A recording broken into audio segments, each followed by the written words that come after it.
Hello বন্ধুরা, কেমন আছো তোমরা সবাই? আশা করি ভালো আছো। আজকে একটা নতুন রেসিপি শেয়ার করে দেখাবো। আশা করি তোমাদের ভালো লাগবে। চলো দেখা যাক। আজকে তোমাদেরকে দেখাবো সুজির পকোড়া। প্রথমে দুটো মিডিয়াম সাইজের আলুকে গ্রেট করে নিতে হবে। আলু গ্রেট করা হয়ে গেলে এর মধ্যে দিতে হবে সামান্য পরিমাণ কাঁচা লঙ্কা। ওটা আপনারা নিজেদের ঝাল বুঝেই দেবেন। তারপর অ্যাড করতে হবে পরিমাণ মতো সুজি।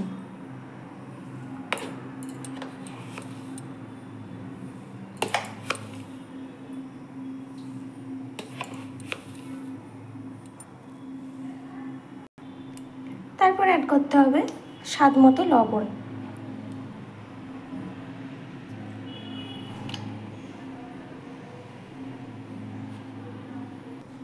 আর দিতে হবে সামান্য পরিমাণ গোটা জিরে।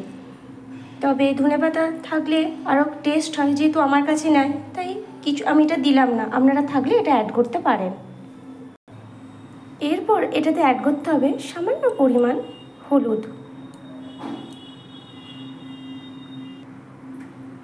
এরপর আস্তে আস্তে এটাকে মিক্সড করে নিতে হবে।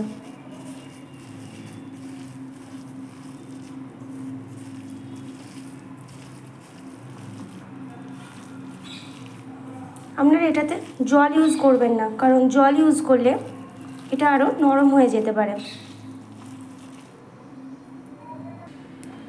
কড়াইয়ে তেল গরম হয়ে গেছে, আপনারা এখানে সাদা তেল ইউজ করতে পারেন। এরপর ধীরে ধীরে এটিকে পকোড়ার মতো করে ভেজে নিতে হবে।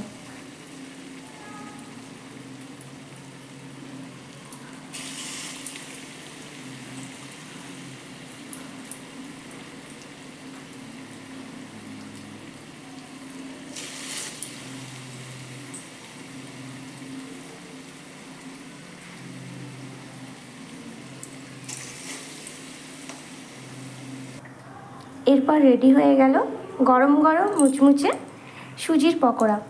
বৃষ্টির দিনে চায়ের সাথে খেতে এগুলো খুবই ভালো লাগে। আর বন্ধুরা, যদি আমার ভিডিওটি খুব ভালো লেগে থাকে তাহলে লাইক, কমেন্ট, শেয়ার এবং সাবস্ক্রাইব করতে কখনোই ভুলবেন না। Thank you.